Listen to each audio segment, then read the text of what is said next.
So Matrix is a decentralized chat protocol that is end-to-end encrypted. It lets users communicate with each other using different clients and even run their own independent chat servers. I think that chat is one of the most natural human interfaces we have. And when I think about AI and virtual consciousnesses, I think that the most likely way that we'll interact with them is through chat. And you can imagine that that's kind of like a chat, a very, very controlling chat relationship that I have with my Google assistants. But in the future where AI and virtual, consciousnesses are more, kind of more thought out, more fully featured, I imagine, a very interesting potential conversation that I might have with them. And the underlying infrastructure would probably look a lot like chat. Hey, this is Sri. And this is Will. Welcome to the Technium, where we talk about the edge of technology and what we can build with it. An optimistic look at the road ahead. How is it going? It's going well. How's it going with you, Sri? Not too bad. This is an exciting episode, so we're back again for season 3, and we're doing something new this time. We have a guest, Eric Migicovsky. How's it going, Eric? It's good. Thanks for having me on. I'm excited to be the first guest. Yeah.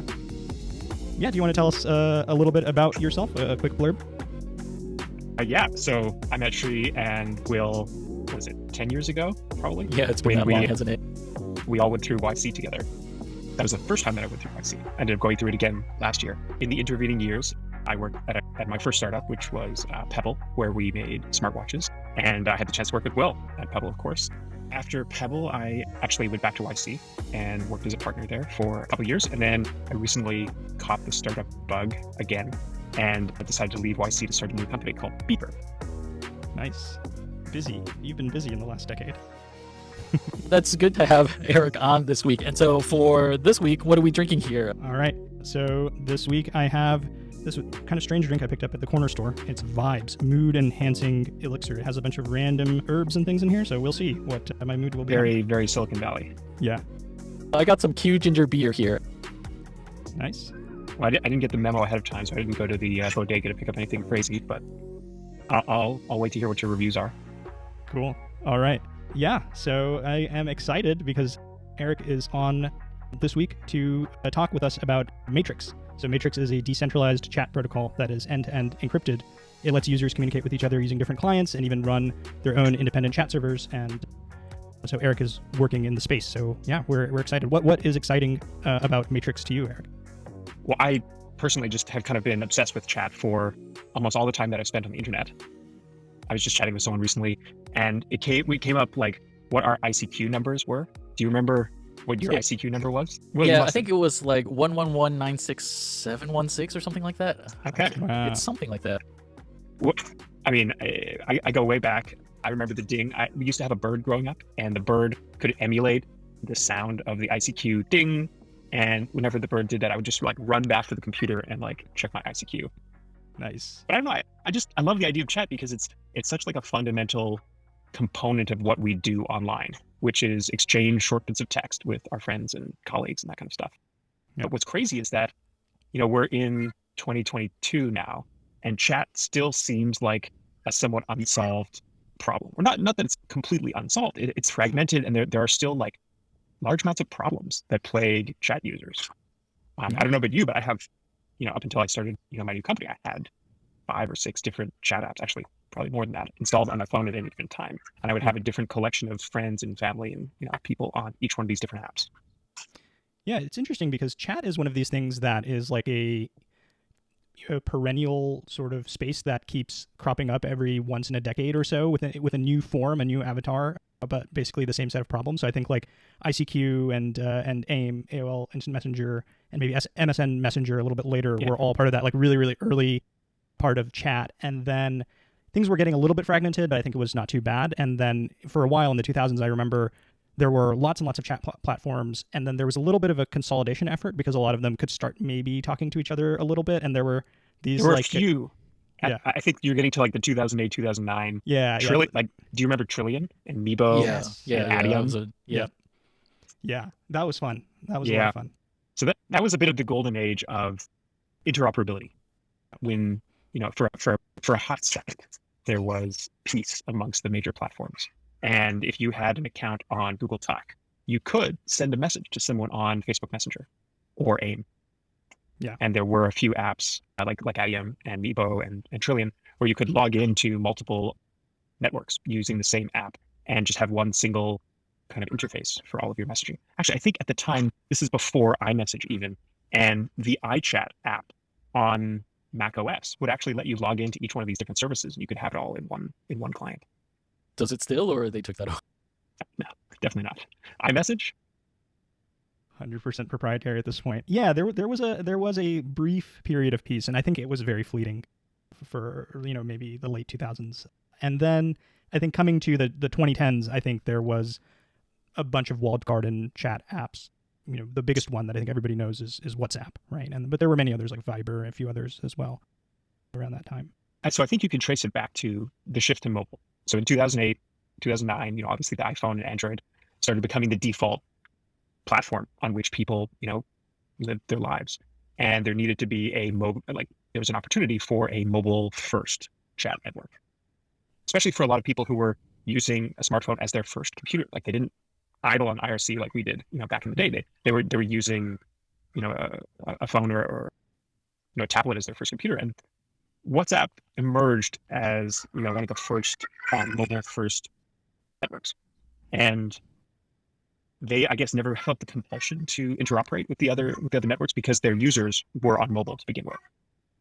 Yeah, I remember at around that time, there was a couple other ones like Beluga. Like group chats was like a really big thing around, I want to say 2012 or something like that. Yeah.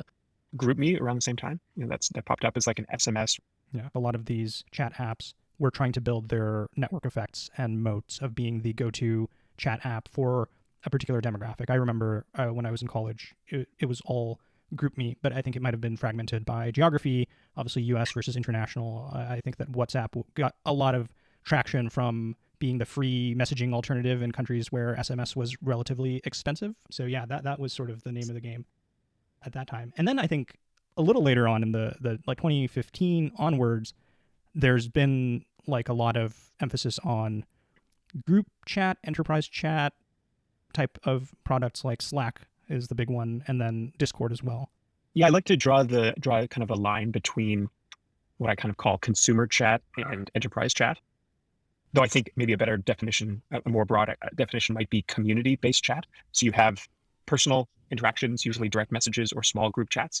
This is the iMessages, the WhatsApps, the SMS, Telegram to a certain degree, Signal.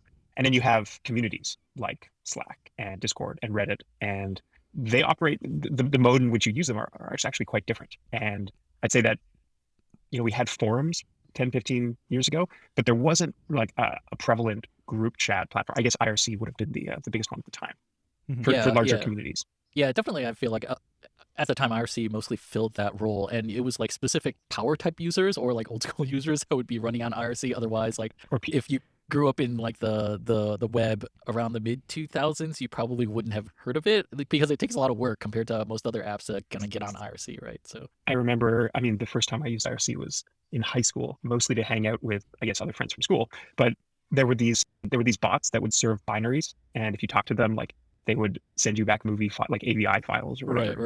Right. That was all great when you're like a kid in school and whatnot. It's like, oh, and it had like shit. Do you remember like those RAR files where you had to like have RAR 1, RAR 2 or whatever? Yeah. I guess we just had a lot of time. So the technology kind of shifted and evolved over those years as well. I think mobile again was a big cause for a shift, because up until then you could afford to have a persistent connection open to a central server that would manage all of your, that would manage your identity online.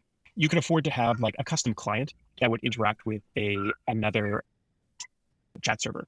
But with the shift to mobile, like obviously it was you couldn't roll your own client, and it was harder to use third-party clients on mobile, mostly because of push notifications. So in order to get notified when a message arrives, you either have to have a persistent connection to the server and be polling it or whatever to detect when you have a new message, or you have to have some sort of push notification system set up. And in the early days, it was pretty hard to set up push notifications, and you had to, I think, basically have some money and have some like investment in the technology to get that working. And so I think there was a big shift away from things like IRC and XMPP, which was an early kind of open source chat protocol, towards these more centralized platforms because they supported push notifications, basically. And there were no open source solutions that kind of cleanly delivered push notifications when someone sent you a message. Interesting. Yeah, and I think another limitation I recall building mobile apps at that time was that you couldn't maintain persistent connections except for a very limited class of apps because of limitations on background processes and things like that. Yeah, it would kill your battery life. If you, I mean, you could open one, but then it would, the phone's battery life would just die. So you had to revert to using this push notification system. Huh, that's pretty interesting that basically limitations of hardware on mobile had these like reverberating effects throughout the entire architecture of this particular industry, so that, it ends up killing like these like open protocols for chat. Guys, we're forgetting the king of early chat. How do we forget this? BBM, right? Even before the iPhone, there was BBM, and BBM is exactly this story. So I went to school in Waterloo, Waterloo, Ontario, which is the home of Research in Motion, which is the company that made BlackBerry. And I remember going to school in the mid 2000s and hearing how BlackBerry was just taking off. And at the time, there were only 2G phone networks, and battery life was so important because people were coming from these long-lasting Nokia phones that would kind of last for 7 days at a time. And no one was really like accustomed to charging their phone every, twice a day as we do now. Right. And so at the time, BlackBerry bragged a lot about how their devices would be able to receive emails like instantly. The second you get an email, your BlackBerry buzzes. And with BBM, it was the same thing. They had figured out a way to deliver very small amounts of data, chat messages instantaneously without draining the battery too much. Interesting. So basically, it sounds like a lot of these limitations, technological limitations, forced the industry in a certain direction, which it continues on today. So where does Matrix fit in? What problems does it solve? So Matrix is a relatively recent entrant into the chat world. I believe it came out for the first time in 2015. It's developed by a foundation out of the UK called, I think their company name is Element. And it's I'll probably butcher the early history, but the company that developed it actually came from a VoIP system background. So they were working on VoIP software and had developed like the early foundational parts of Matrix while working on that. And there's a bit of tension in the open source chat world because XMPP exists. And there are proponents of XMPP today that are vehemently in disagreement with the idea of Matrix because XMPP exists and it's not perfect, but it's an extensible platform. And Matrix just completely sidesteps XMPP. There is no bit of XMPP in Matrix. It's a completely distinct and separate protocol. So, you're both programmers, you know what it's like to do a complete rewrite. It's a big investment and you sacrifice some of the features and capabilities that your previous system had. But XMPP also had some major drawbacks. It was extensible. So what happened was each client and each server could potentially extend the protocol and support a different set of features. So the core protocol of XMPP was itself remarkably fragmented. XMPP did not support encryption by default. There were a bunch of modules and libraries that you could implement on top of your server and on top of your client in order to support end-to-end encryption. But how it is, it's hard enough to get your friends on the same chat app, let alone the same module and the same kind of like library support that you have of your side. Right. So that led to a lot of disappointing situations in the XMPP world. And the Matrix folks, learning from 10, 15 plus years of XMPP, decided to start fresh. And they built a new open source chat protocol from scratch. It, embraced encryption. It embraced federation, which means that any number of servers can chat together. And if you have an account on one server, you can continue to chat with someone who is on another server. Another major difference is persistence. So Matrix is designed around the idea that the server that you have an account on will actually maintain an encrypted backup of all of the messages that you've received, so that if you, and this is not how, say, IRC worked. Like IRC was a relay system, so Matrix is more of a storage-based, distributed storage system as well. So do you know if Matrix has subsumed the usage numbers of XMPP, or is it kind of like in parallel or something like that? My impression is that it is much larger than IRC as of right now. I think so. One cool thing about the Matrix, IRC or XMPP? Oh, sorry, definitely bigger than IRC based on the last numbers. I think IRC is at like 70,000 people idling on whatever the new free node is, like Libera. And I think Matrix is actually, I don't know how large XMPP is right now, so I would probably not be able to say precisely, but I believe Matrix is in the millions of downloads, maybe tens of millions of downloads, and then or accounts, and then millions of kind of simultaneous users or daily because I was asking because I can imagine how salty the XMPP people might feel about that, especially if you feel like you were there, you had the first mover, it's perfectly fine. It's just that nobody jumped on it. And so do you get a sense of like what it was that attracted people to Matrix? Like what worked with Matrix that didn't work with XMPP? Was it something that you mentioned already that like the space wasn't fragmented, or is it that at least on their FAQ, Matrix like this is more batteries included sort of thing, whereas XMPP is more like bare bones, but then you can do whatever you want with it with the extensible protocol? It's funny to think of Matrix as batteries included because as of right now, it is still relatively hard to get your own Matrix server set up. I remember the first time I did set it up like 2.5 years ago. There's an Ansible chart, and you have to get a server and figure out DNS and figure out how to route things through your firewall, and in order to set up your own, they call it a home server, which is a little bit of a misnomer now because most people use the main server, which is matrix.org. But at the time when they started, they were envisioning that people would be able to run their own home server and maintain sovereignty over all aspects of the data. The vision of all decentralized protocols that people would love running their own servers, because like even big companies like Netflix for a long time didn't even like running their own servers. It was only recently, right? So, but yeah. Anyways, go on. So it took a lot of work to get a server up and running for Matrix. But then what was the uptake? Like what did people see in Matrix that they didn't see in XMPP? Again, I don't want to offend too many XMPP people because I don't know the perfect kind of history there. But my impression of Matrix is that it's more community. There's more of a community angle, so it learns more from the Slack and Discord kind of stories around having channels and having public channels, having open channels, having groups of people that are in the same channel. In general, the interface is also a little bit more cohesive. Like they have the Matrix folks have a perspective, they have an attitude, and it shows through in the software. So it's a bit more opinionated, I think.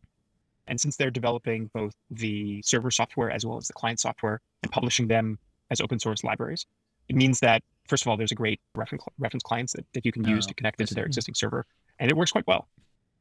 It works much better now than it did 2 or 3 years ago, but it's usable and you can be part of the network quite easily, just downloading and running the app. You don't have to run your own server these days. I see. So it sounds like there's like a lot more momentum and people like doing things that other people want to do. I guess it's always more fun with a party, right? When there's a party going on. And so it sounds like there's a lot of things that are going right with it. Because like when we do these retro future episodes on the Technium about failed technologies, it turns out that usually it's like a death by 1,000 cuts. And so it sounds like Matrix, once you get something going, the positive feedback helps breed other things to kind of help it along as well. One of the interesting things about Matrix is that I wouldn't say that it hasn't won yet. And I'm working on helping it win. Like I'm a long-term proponent of Matrix. And let me kind of frame where this is going. Like Matrix is an open standard, and the spec is open, so anyone can contribute to the spec. There's a foundation that will guide the spec. You can publish a Matrix spec change, which would then get uptaken by all the clients and servers eventually. This stands completely in opposition to every single other major chat network. Most chat networks today are owned by a large corporation. The ones that aren't, like Signal, are not federated, and they're open source, but they are single servers run by a benevolent overlord, and they only allow people who are have registered accounts on this server to talk to each other. And so Moxie, the founder of Signal, wrote a pretty amazing blog post 6 or 7 years ago now called "The Ecosystem is Moving." Definitely recommend checking that one out because it lays bare the proposition between an open source decentralized federated chat network and a open source non-federated, non-decentralized chat network. And he attempts to make the case that the non-federated chat network will be able to iterate faster on features because it doesn't have the constraints of the open nature of the kind of crazy chaotic open nature of a federated system. But I think what's happened over the last few years is that Signal has not necessarily accelerated in terms of feature development or capabilities. They have, if anything, become even more narrowly focused on security and privacy, with the exception of a kind of foray into crypto. they added something called mobile coin last year to the Signal app. Everybody's getting into crypto these days. Yeah, wasn't there, is Kick another like chat app type of thing? And then they like went into crypto, and then regulators like said something, and then there's this like, we got to get out of this. I think there was something. And I think there was a brief infatuation with crypto in chat apps. So that's not the only story. But 2 or 3 years ago, Telegram also launched the biggest ICO in the world. They raised $1.6 billion for a cryptocurrency called Ton. And I think that also face planted relatively quickly. I also remember that it kind of goes the other way too. There was a project called Keybase, which started with the idea of decentralized identity, and then they got into encryption, and then they started getting into encrypted chat as well. So there's like, do you know what is the motivation that's driving this overlap between chat and like freedom / security / decentralization? Yeah, I think it's very natural. Humans are social beings, and we love to communicate. And on the internet, there's for most of the time that we've been on the internet, communication has not really been that secure. Email, an open source, open standard for the last 40, 50 years, completely unencrypted. And any attempts to encrypt the protocol, with PGP or whatever, have been kind of for nothing, right? Like our email is still unencrypted. I have no idea how to send an encrypted email still today. Like, I see really the footers on the PGP footers, and that's how you know it's secure. If it just says PGP, it's secure, right? Somewhere. Yeah. But email's an interesting story as well. And so I think we could spend a little bit of time talking about that, because email is an open standard. If you have an account on Gmail, you can send a message to someone on Outlook or Yahoo or Hotmail or wherever. That's not the case even for Signal. If you have an account on Signal, you can only send messages to people who are on Signal as well. You can't send someone, on WhatsApp a message, for example. Why is email open and chat closed? I think it comes down to my personal theories is it was open before the big companies got there. Yeah, that would have been my guess as well. But it's hard to kind of pull back. Like in the 90s, CompuServe and the other guys probably tried their damnedest to make it siloed and private, but open was already beating closed, and so for email at least, so it made sense to be part of the larger global email network and keep it open. Then kind of circling back to the post made by the Signal founder arguing for like a more centralized role for chat, then like he's arguing that can move faster, but the decentralized won't work. In reference to what we just talked about, like how is it that Matrix or anything like Matrix would be able to win if everything it kind of tends to converge towards that centralized thing, or like the argument for it? So this is kind of where Beeper comes in. Yeah, so tell us about Beeper first. Like what is Beeper for those of our listeners that don't know what it is? So Beeper is a universal chat app. It means that if you're on Beeper, you can send a message to someone who is on WhatsApp or Telegram or Signal or Twitter or Instagram or you name it. We connect to 15 different chat networks. And so for people who remember Meebo or Trillion or Adium, it's exactly like that. You sign on, you have your accounts on each of these services, but with Beeper, you have an integrated inbox, a unified inbox. So people come to Beeper for simplifying their life. Instead of having 10 different chat apps installed on your computer, you can have a single chat app and talk to anyone you like. We have a desktop app, an iOS app, and an Android app. And we're in kind of like a beta phase right now, just out of beta. And it is a paid app. So people pay money, pay us a monthly subscription to use the app. One of the reasons why it's paid is, well, I think we're the first people on earth to, in the last 10 years offer a solution like this. So we found that people are willing to pay for it because it makes their life more efficient. But I think it also aligns our interests very well with our users. So almost every single other consumer chat app is free. And it's kind of nebulous how and why they make money. Most other apps, or most other companies use chat as a loss leader in order to make money from some other method. Like Apple gives away iMessage for free in exchange for selling really high-priced phones and devices. Facebook has chat on WhatsApp, iMessage, Instagram, and Facebook Messenger. How do they make money? Well, they sell a lot of ads. Same thing with Google. Telegram now sells ads in their channels. Signal is a foundation, so you're just left up to the good graces of whoever funds the organization. There are no consumer apps that just straight up charge money. And so for those of us that don't want 9 or 10 chat apps, all of which are Electron apps that are eating up your CPU, then this is a good way to go. And also I think like the winds have shifted when it comes to like consumer web apps, that people are much more used to paying for stuff now. I mean, the fact that Superhuman as an email client can exist is because people are realizing, oh yeah, like I want our incentive to be aligned between like me as a user and the company providing me the product or service. So that I think people are getting used to that idea as well. So it seems like Beeper is trying to align yourselves with the users that you serve in terms of this direct paid relationship. So this all connects back to Matrix too.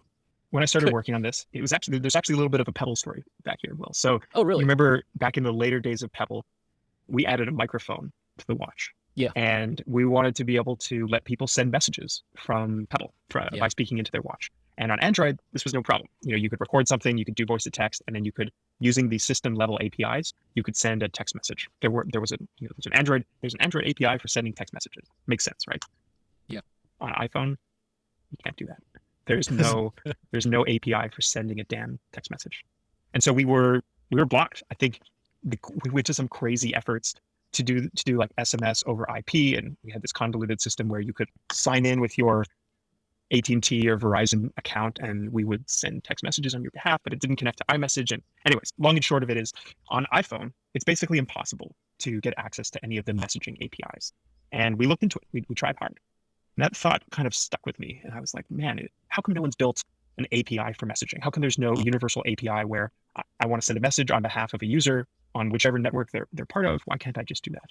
So the idea kind of stuck in the back of my mind. And over the intervening few years, I noticed I think it was on Twitter, I noticed this person had made a WhatsApp. At the time, I don't know if you're WhatsApp users, but at the time, you could only sign into WhatsApp on one computer at a time. And it would log you out of the other computer when you signed on. It was annoying. I had a desktop computer and a laptop, and it would constantly be signing me out of each one. And I noticed on Twitter that someone had published a matrix bridge for WhatsApp. Now, bridging is a really important concept that the matrix people introduced. In 2015, when they started working on matrix, they knew that in order to get people using it, they needed to have a network. Chat apps are kind of useless if none of your friends are on them. And they knew this. They were very smart. So in the matrix specification, they discussed the idea of a bridge. A bridge in matrix kind of speak is a connection between matrix and another legacy chat network that acts as a bridge. And so if you send a message in a chat room, in a matrix chat room, the same message will be copied and pasted into the other chat network, and vice versa. So if someone sends a message into a particular room on WhatsApp, that message would get copied and pasted into matrix. And so there's this seamless connection between matrix and any chat network. And are these bridges part of the core matrix specification, or are these like plugins that people write in? They're plugins. All kinds of stuff? Okay. They're plugins, but the plugin accesses a core API called the App Service API, which is kind of like Discord's bot framework, but specifically designed to do this thing called puppeting. So in order for this to work, I'm in a chat, say Will and I have a WhatsApp chat, and I'm using Matrix plus a WhatsApp bridge. In Matrix, I just have a chat with Will. It's seamless. I don't see the bridge. I don't see the puppeting. I don't see anything. It's just, I'm in a chat room. I send a message. It goes to Will. He sends a message. It comes back and it shows up as if it's from Will. So in order to do that, there needed to be an API deep in the Matrix spec that would allow what's effectively a fake Matrix user to show up in my Matrix chat. And that fake Matrix user is hooked up to this bridge system, which is then hooked up to Will's, to my WhatsApp account and sends a message to Will. And I imagine there's something on the other end of things as well that's sort of masquerading as a real user to the WhatsApp API or something. Yes, exactly. Yeah. And so the Matrix guys, they were super smart. They added this at the beginning because, bridges would be a way for you to still talk to your friends who are stuck on these older chat networks before everyone migrates to Matrix. So you could start using Matrix and you wouldn't have to, wait for all of your friends to upgrade. Yeah, it's a way to bootstrap your network effectively. So it's not exactly a bootstrap because, in this case, Will, you wouldn't be on Matrix. You're actually still on WhatsApp, but it allows people to start using the app without, full contact list. I see. And then I guess a quick aside, you said earlier that the Matrix network, it stores your messages as well. It's like a distributed store as well. Does it have to sync that with the messages that it's sending on WhatsApp at all, or no? Yeah. So, but in that case, it's more of a relay. So if I send you a message to a room on Matrix that then gets relayed to your to your WhatsApp account, the WhatsApp system works the same way. It doesn't keep a copy of everything that you sent on WhatsApp separately. I see. It's all included in your Matrix history. Yeah, so I spotted this guy on Twitter who had written a WhatsApp bridge for Matrix. I didn't even really know about Matrix at the time, but for some reason I saw it and I downloaded it and went through the crazy convoluted setup process, because at the time, in order to use this bridge, you had to set up a Matrix home server and set up a Matrix client and set up the bridge. There was a lot of kind of moving pieces that needed to happen, but I did it and got through it after messaging this guy and asking for a lot of help and tips on how to get his software working. He graciously helped me. And his name is Talir. He coincidentally now works at Beeper. Nice. And he was and is the most prolific bridge creator in the Matrix world. Partially, I think, due to my pressuring. So after I started using the WhatsApp bridge, WhatsApp is my primary chat network. Most of my conversations at the time were in WhatsApp. And so I said, hey, I'd also, I still have a couple friends who are on Google Talk or Google Chat or Hangouts or whatever it was called. Could you write a Hangouts bridge or a Google Chat bridge? He was like, sure, okay. And so I donated some money to him, and he created some open source, some other open source bridges. He's also built a Telegram bridge, a Signal bridge, a Twitter bridge, Instagram bridge, Facebook bridge.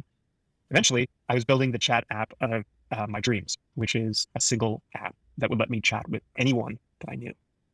It was all built on top of Matrix, because at the time, Matrix was the most flexible. Well, at the time, Matrix was the system that Talir had decided to build all of his bridges for. And so I wasn't really even chatting with people on Matrix. I was using Matrix as the kind of server and client to interact with these bridges to other networks. Yeah, actually, so I want to just draw attention to one thing, which maybe it's not immediately clear. So there have been, like, every once in a while on like Product Hunt or something, these types of chat aggregator apps that you can download to consolidate all your chats, but inevitably they all are like sign into Slack, sign into each of your services, and it's like going to wrap those websites or Electron applications or whatever into one window. But what you're talking about is something fundamentally different. Because it's powered by these Matrix bridges, you actually interact in a much more native way, it sounds like. You don't switch between all these different UIs and things like that. You're just using chat in a uniform, kind of homogeneous way, but it is talking across all these networks. I learned something from the Web3 people recently. And the difference between those apps that you're describing that just open Slack in another Chrome tab and kind of have all the tabs lined up for you is that they're just, it's like a browser for messaging. Beeper, on the other hand, actually ingests all of your messages and stores them in an encrypted database. This allows us to build a different interface on top of this data store. And so in the kind of Web3 analogy, you have your blockchain and you have your wallet, and those can be completely independent and separate because there's this clearly defined API between the data store and the client. Same thing with Matrix and Beeper. So we use the standard Matrix server implementation, which is called Synapse, and we store all of your data, all of users' data inside this encrypted end-to-end encrypted data store. So all of your messages from WhatsApp and Facebook and everything are actually copied and pasted into this database. And then our client, which also implements the Matrix specification, interacts with this data store. And our interface is a unified inbox that just happens to pull from all of your chat networks, all of your past history, rather than just chat history from one particular network. And this stands in opposition to how, say, WhatsApp works. So WhatsApp is the protocol, but it's also the client. And there's a one-to-one mapping between those. There's no way today, outside of Beeper, to use a non-WhatsApp client to interact with the WhatsApp service. You have to use the WhatsApp client in order to interact with the WhatsApp service. And that means no one can really experiment and dream of a different or better interface for WhatsApp messaging because they're kind of intrinsically linked. And so with the power of Matrix and its really solid set of APIs, we can start to separate those. We can separate the client interface from the underlying data store. Interesting. I'm also curious about the identity layer and how that plays into all of this. So we mentioned email a little earlier, and I think one of the reasons why email has maintained some amount of independence, like platform independence, is that people have this multifaceted email identity. They have their personal email, they have their corporate email, their EDU email, and people use them for different purposes and things like that. Is there a similar identity layer that's part of the Matrix protocol? Absolutely. So in the kind of Matrix world, the analogy to running your own email server and having your own, domain is to run your own Matrix home server. So the identification system in Matrix is pretty similar to email. You have your user part, and you have your local part, and you have your server part. So in Beeper's case, my matrix identity is at Eric on the beeper.com server. Got it. And so if I have that handle, basically, I can plug it into whatever client I'm using, and I'm connected to my own home server or whatever, and it will just talk to you. Yes, exactly. You can route, as long as your server is federating and connected to the global matrix network, then you can send me a message. Interesting. Okay, so that's cool. And I'm curious also, is it portable? Like, let's say that I start off using Beeper, or okay, I start off using something else, and then I want to come to Beeper. Let's say, can I bring my history or my mailbox with me? Yeah, you could bring it in the same way that you can bring email from, say, Gmail to Yahoo. Like, you can bring your history. Like, for example, you can download your Gmail history and import it into Thunderbird, for example, and have your past history available after you switch to a new client.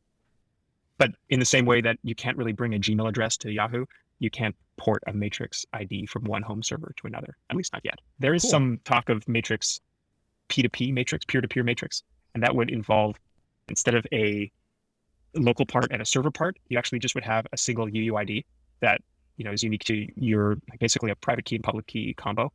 And you would message someone's UUID, and there's some mesh networking layer uses the mesh, the P2P, like libp2p or something like that. I don't fully understand it, but the matrix folks are working on this peer-to-peer matrix standard. And in that case, it would look a lot closer to you owning your own entire handle, and you wouldn't rely on a server component to route messages.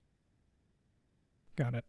And so right now, Beeper is providing the service of a unified chat client for talking to all of your platforms. And then is the end game that eventually enough people are just going to start becoming Matrix native that it's going to become a Matrix dominant chat ecosystem? Or do you foresee for the foreseeable future, that there's still going to be a lot of fragmentation and people are still going to be talking across all these different protocols?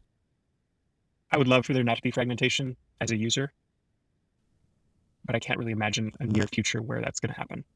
There are so many different chat apps these days. Each country has their own kind of headline chat app. Within certain groups and certain communities, they have different chat networks and chat apps. It seems hard to imagine a unified world in the short term.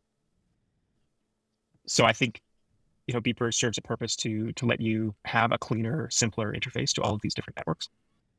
But I think, thinking back to the XKCD comic, the one that I'm thinking of where there's all these groups of chats and he kind of draws like a dotted line around all these groups. We didn't want to be part of the problem.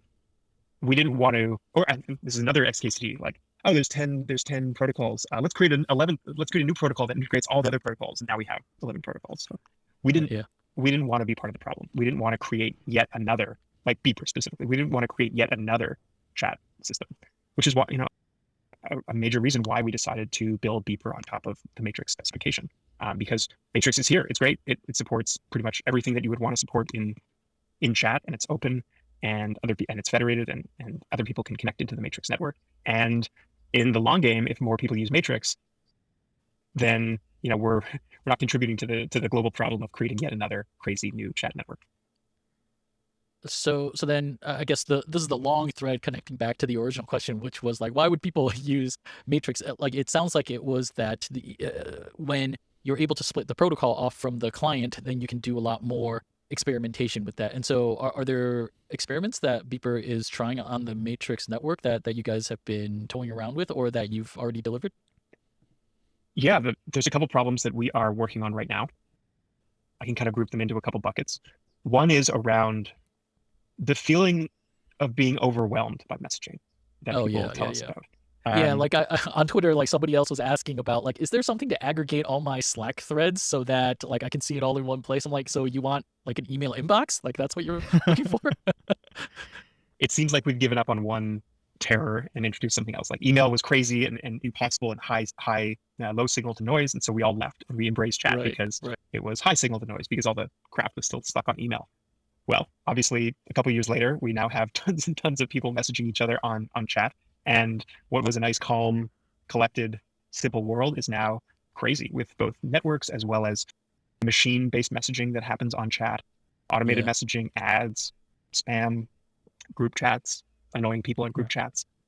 So one of the major things that we're working on building at Beeper is tools that can make you feel like you're in control of messaging. Mhm. The same, I mean, this is basically what's happened in the email world over the last 15 years. Since Gmail was introduced along with an API and a very hackable interface layer, people have been creating apps that integrated in with Gmail. Things like Sanebox, back in the day, I used Sanebox to kind of manage my email. Streak was in our batch at YC, right? Oh, Building okay.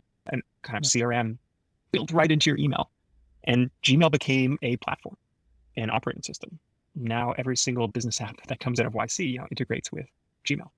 Well, your company, built a calendaring app, presumably integrated with Google Calendar at Gmail as well, right? Yeah. That's don't remind me. But where I'm going with this is chat has never had this. There's never been an interface an API that you could build on top of chat. You had to rely on the platform owner to build everything that you could have ever wanted, say on WhatsApp or on iMessage or on Yeah. Signal.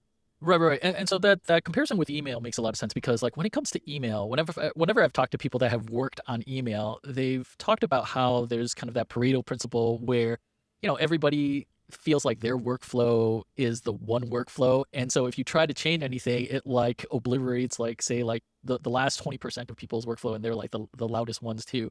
And so in that way, like what you can do is provide that API so that people can customize their workflow in email. And so if we were to draw that comparison, especially now that people are doing their work in chat, I imagine that there's that similar comparison there where people can customize their workflow for like a work related chat inbox sort of thing. And I don't that's even where the think it's only experimentation. work related though. I think that just as humans who are social beings and spend a lot of our time communicating with each other, we are all in need of Right. better I guess management. I was thinking more in terms of like the recent topic of like Slack people being overwhelmed and stuff. But Oh definitely like yeah. for people that are like using Discord for gaming, like I know the people on the Overwatch Discord, they use bots to be able to like group people together to go play competitive matches together so that you Forget can gaming. I yeah. would say if you follow Web3, every Web3 project is now based in Discord. And so if you're an active contributor to the Web3 ecosystem, you're probably on like 10 different Discords, and it's a Yeah. known problem that nobody's able to catch up on on all of the spam or all of the deluge of messages. Yeah, So that's this true is because yeah. so this is exactly what we're working on. And Mhm. we had to build this infrastructure first that would connect to each of the chat networks because we needed a complete picture of your messaging world in order to make it like in order to make your life more sane. We had to get everything into one kind of database so that you could build an interface that truly captured and consumed and processed and displayed all of the important things in your life. Oh, then I guess it's portable in a sense, like whatever extra plugin or something that you build for Matrix, it can be applied across the board, across different networks, so that Well, you can keep it's that applied workflow. in Beeper and Right. like for example, a channel in Discord is almost identical to a channel in Slack, which is almost identical to a group chat in WhatsApp. Like there are certain primitives in chat that are consistent across all networks. Yeah. Message, attachments, replies, emoji reactions, threads, they're pretty basic stuff. And Beeper kind of abstracts that or like abstracts the network specific implementation and stores everything in a database that the interface can. So then, what about these well, so if everybody in the Matrix network is building these plugins or like experimenting with like the APIs and stuff, like how do you not get fragmentation like you did with other networks? Like how do you get people to coalesce? Because I guess I didn't read the Signal founders argument, but I'm guessing that's one of it. Like when you have a lot of people doing experimentation, you just get a lot of proliferation of different things. And then, people are excited at first, like in the Node.js community, and then they start complaining like, oh, like you pull in one npm module and a whole bunch of stuff come with it, or there's a proliferation of front end frameworks. I don't know which one to pick, so on and so forth. So then how do you keep Well, things from let's fragmenting? look at the Gmail Yeah. example. So email is an open standard, but Gmail is 60% of the market, right? Yeah. Most people have a Gmail account, and most messages are sent to and from at least one person on Gmail. So it's kind of, to a certain degree, the way that Google goes, so goes Google, so goes Gmail, so goes email. And they are, closer to the Moxie kind of vision than a purely independent and very bifurcated kind of open standard. And I think, Google, I like Google. I think that they, make good trade-offs in order to nurture their own corporate interest as well as, a broader kind of a positive internet world. That is the most positive and forgiving take of Gmail's relation to standards I've ever heard. But, yeah, well, I mean, I think like email is kind of cool. Like you could run your own server, your own email domain, and have it pointed at Gmail. And if Gmail loses your favor, you could move that to another email client, network. And some people do, they move because they have, certain, things that they're optimizing for. But a hell of a lot of people stay on Gmail. And I don't think it's only because they're locked into their Gmail accounts. I think it's because Gmail builds a really darn good service. And part of the thing that they did really well was they embraced the open API nature of email so that other services like Superhuman and Calendar and all these other things are built on top of it, which creates this like incentive for, staying on the platform. I look at chat in somewhat of a similar way. Beeper is a private, we're a venture-backed, for-profit enterprise, but we're building on top of an open source, open protocol. I kind of think about it as building a product with a gun to our head. Like we have to make the product the best chat app in the world. Because if we don't, people can just leave. And there's not as much risk to leaving Beeper as, say, leaving WhatsApp. Because if you leave Beeper, you can still message friends who are on Beeper. There's no harm done. Like we'll federate and we'll be part of this global matrix network. And you'll still be able to send @Eric on Beeper a message, even if you yourself no longer have a Beeper account. Same thing with Gmail. Like if you get pissed at Gmail, leave Gmail, you can still send messages to people who are on Gmail. They're not going to block you out of spite just because you use, what's it called? The Swiss privacy email. BitTorrent? Yeah, yeah, exactly. And so that I think is going to be the relationship that Beeper will have to the Matrix network. I think that we will be a large player in the Matrix world. And in terms of implementing spec features, like we're going to decide what we want to implement for Beeper users. Other Matrix users can decide whether we're going to publish them. We're going to, publish specs and be part of like a positive player in the open source Matrix community. But for example, we're not going to wait for the Matrix spec to come through. Like if we think we have made a better decision or we have a feature that we want to add to the spec, we're going to add it, publish it open source so other people can embrace it if they want. But our mission is mostly to build the best damn chat app in the world. And so we'll do whatever it takes to get there. So a little bit of it sounds like the way that other, I guess, standard ecosystems do it. Like somebody comes up with an implementation, and then if it's good, like a spec along with an implementation, if it's any good, then other people will adopt it, and it becomes an actual standard then. The biggest difference in our case is that we federate. So unlike Signal, where if you no longer agree or want to be part of the Signal network, you can't. You have to use Signal in order to be part of the Signal network. And so for the first time with Beeper, we're okay with that. We're okay being part of this global network. Yeah, and I think we can do that because we're the smallest player in chat right now. So we can afford to have this like crazy proposition where we say we're going to do what no one else in the world is doing. And it's just up to like we're building, and that's what I kind of go back to the analogy of building it with a gun to our head, because it's easy for us to make that call now. And since it's built into the core of how Beeper works, it'll be very difficult, if not practically impossible, for us to walk that decision back in the future. That's cool. I think that this is a really interesting vision of what chat can be, and I think this is a good time to sort of transition to like imagining what the world will be like in a couple years' time.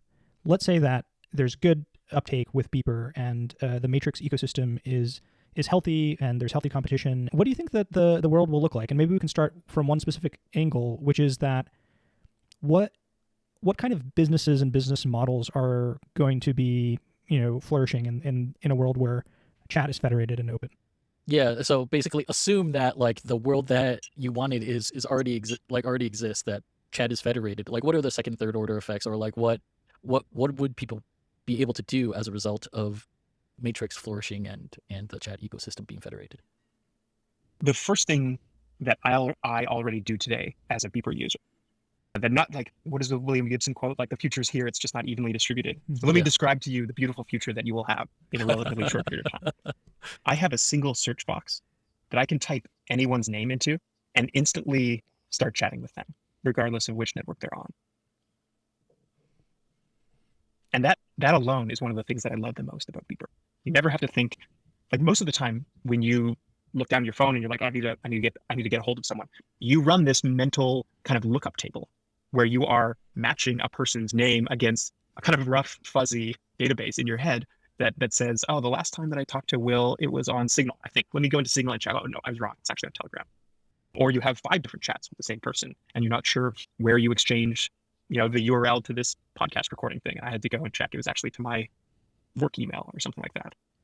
So I have a universal search box. I can type anyone's name in. And shortly, we're working on this. We're actually going to be pulling in all of your chat history, if you choose, across all of the networks. encrypting it with your private key so that it's end-to-end encrypted, and making it searchable locally on your client. So you could actually search your entire chat history of your entire life if you want to through Beeper. Actually, what you're describing actually sounds more like a personal CRM, actually. Right? Yeah. Like that. And so I think one of the things that I had difficulty with all the time was just remembering what the hell I talked with somebody about, like the last time I saw them. And it's not just being an adult where you like see each other every 4 months if you're lucky, right? And so like I would mix people's kids' names up with like other people's kids' names. And so like, and having that extra step of trying to figure out like where I saw this information, like is it on this network versus that network, and the person's name made it too much of an onerous task to like actually go and look for it. But if it's on a single search box and all I have to know is a person's name, then it effectively works really well as a personal CRM, so that you wouldn't seem like such an asshole like this guy, like me, like calling your kid's name Dave when it was like some other like coworker's kid's name or something like that. So that's effectively like one aspect of what you're talking about. Like it's not just the single search box for a person, but like it enables you to, I guess in some people's terms, have a second brain, but like this is more of a social brain rather than like a thinking brain. That's what you're getting at? Like that's the future we can look forward to? Exactly. Yeah. And it does feel wonderful. I will tell you that. It's also interesting because it ties into some of the themes that we talk about in our previous episodes about end user programming, or more generally giving agency to the user with respect to how they interact with computing. So because if you think about how you use chat services now, you basically have to adapt yourself to the shape that the chat clients want you to interact with them.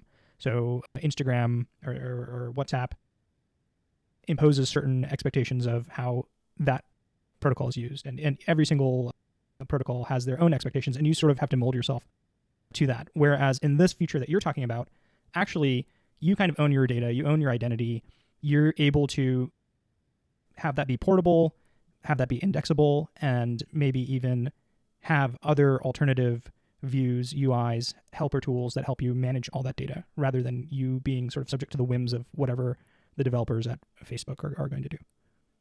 I'm looking forward to the hackable messaging world of the future. Yeah. And I'm curious, do you think that from a business model perspective, do you think that the way that this ecosystem is going to go is kind of following the email client superhuman route, where there are different email clients that are suited for particular profiles of users, particular demographics of users, and the way in which they interact with that protocol? Like, do you imagine that there are going to be lots and lots of Matrix clients? Maybe. I think absolutely. I think there will be, and there already are dozens of different Matrix clients that have slightly different, purposes in life. Most of them are today tech demos, mostly people implementing the Matrix spec in Rust and in C++ and in Flutter and Dart and all these different languages. But I think there will be many different ways, like almost like a cornucopia of an explosion of different ways that you can visualize your chat messaging. They're all like on Hacker News every couple of weeks. There's a new app that's built on top of Matrix. Like there was a CRDT Matrix implementation a couple of weeks ago. Yeah. There was a DeviantArt on Matrix. There was a Discord kind of clone built on Matrix. It's a very flexible specification. I think Matthew, the founder of Matrix, has likened Matrix more closely to a distributed federated database than a chat. Wait, how does the DeviantArt works? Is it that the comments on the forum get routed through Matrix to your client, and so you can see replies? No, basically, like they're using the Matrix server as the backend infrastructure for their own front end. That looks more like, I actually am not sure it was a DeviantArt clone. It was some sort of like Web 2-ish, social app.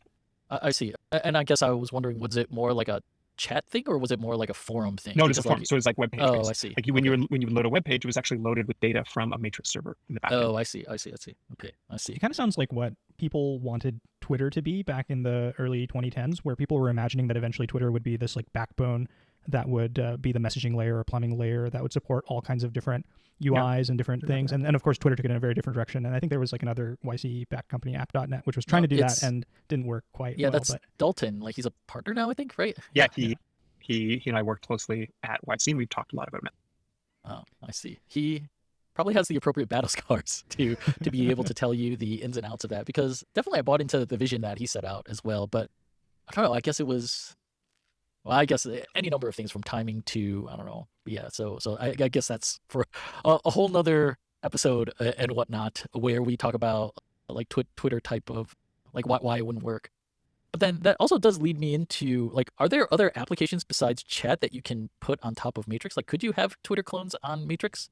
It Yeah. sounds like you can, because like I get the sense that reading through the docs for Matrix that you can put most any kind of data on there, not just messages. Is that correct?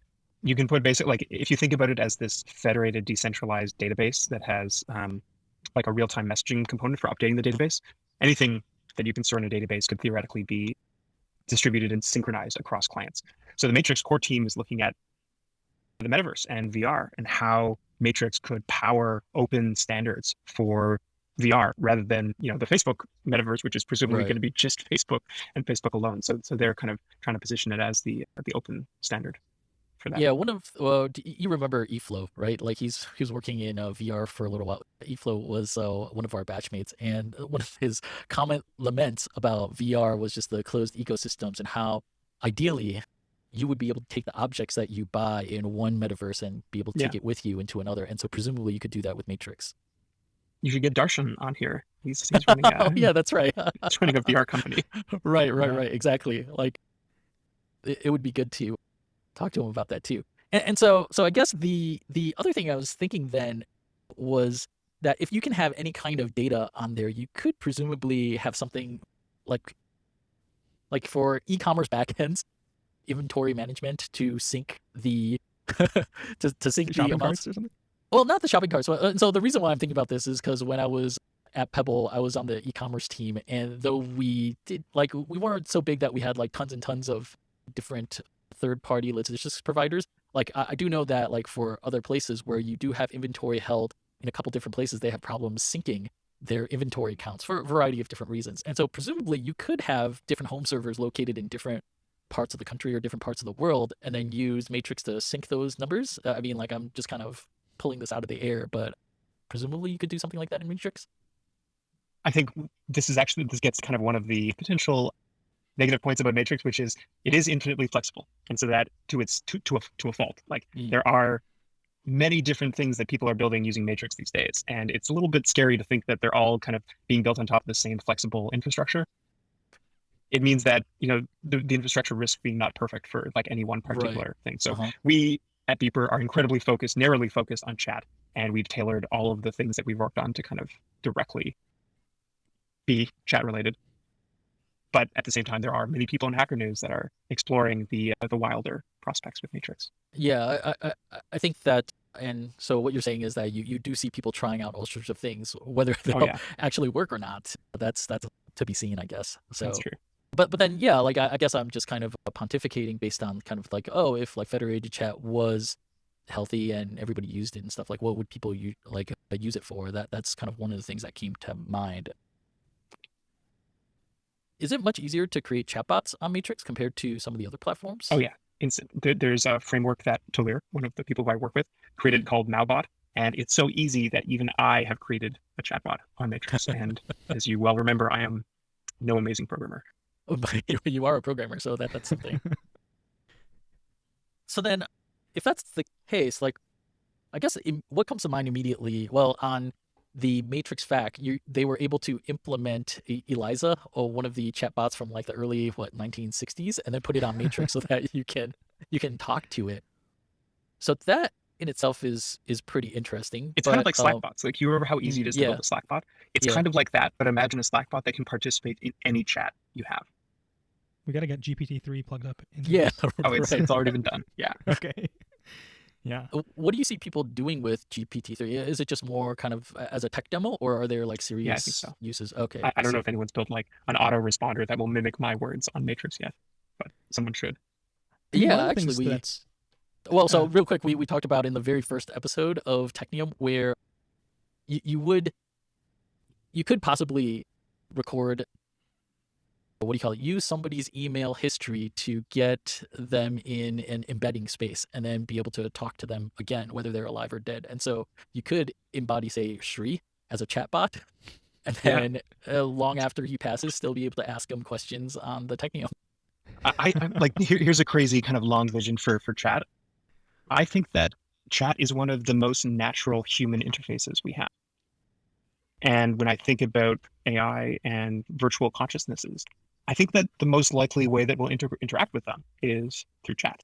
I already have 5 Google Homes in my house that I use to control various parts of my house, and I interact with them by talking to them. And you can imagine that that's kind of like a chat, a very, very controlling chat relationship that I have with my Google assistants. But in the future, where AI and virtual,